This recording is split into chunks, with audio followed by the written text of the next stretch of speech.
Okay, I'm going to show how to use the Excel component.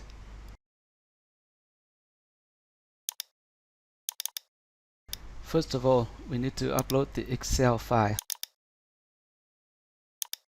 This is the Excel file that is used in this example. We have one input and two outputs. And here are some names that are already defined in the Excel file.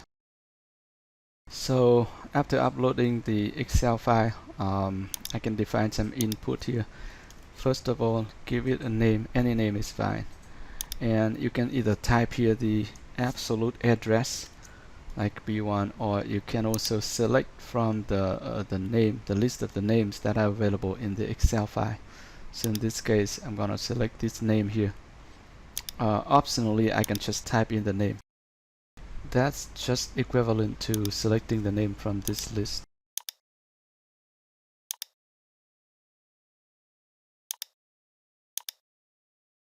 So that is it.